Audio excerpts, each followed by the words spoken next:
তোমরা আজ কদিন আমার পেজে দেখবে ছোট ছোট করে রিলস আকারে কিছু ভিডিও দেওয়া আছে। তো অনেকেই জিজ্ঞাসা করছো যে আপু এই বাসাটা কার, এই বাসাটার একটা হোম ট্যুর দেন। তো আমি তো আসলে বাসাটার হোম ট্যুর দিতে পারছি না, যতটুকু সম্ভব আমি তোমাদের জন্য একটু ভিডিও করেছি।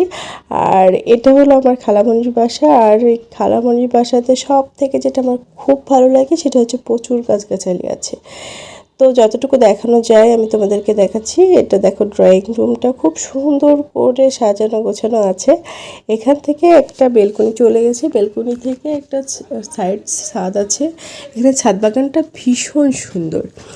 তো আন্টি, শাশুড়ি, শ্বশুর সবাই খুব সুন্দর গাছগাছালি লাগাই, ওনারা খুব ভালো গাছগাছালি পছন্দ করেন, আমার আন্টিও লাগাই। তো তোমাদেরকে সেজন্য আর কি দেখাচ্ছি, খুব সুন্দর করে সাজিয়ে গুছিয়ে রাখা। আর এখানে এমন কোনো গাছ নাই যে নাই।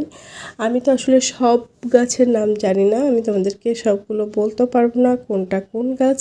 তবে তোমরা যারা গাছ পছন্দ করো, যারা গাছ লাগাও, তারা তো দেখলে বুঝতেই পারবে। তো এখানে আমার মনে হয় না যে এমন কোনো গাছ আছে যে নাই। একটা জবা ফুলই দেখো, দেখো পার্পল কালারের জবা আছে, কমলা কালারের জবা আছে, হলুদ কালারের জবা আছে, ইভেন সাদা কালারের, লাল কালার তো আছেই।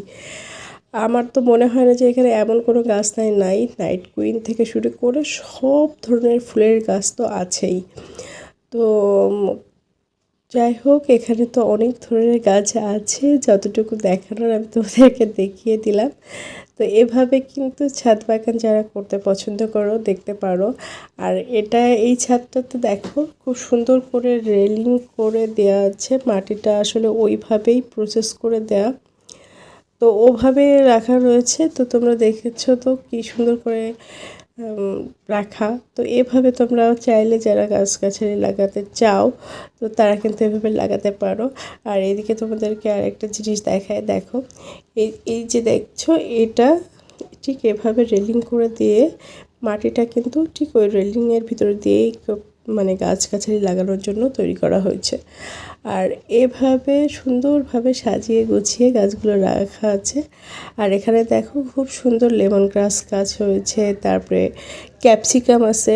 তো ক্যাপসিকামটা আসলে শেষের পর্যায়ে, এই ক্যাপসিকাম গাছে 2-3বার ফল ধরেছে আর কি।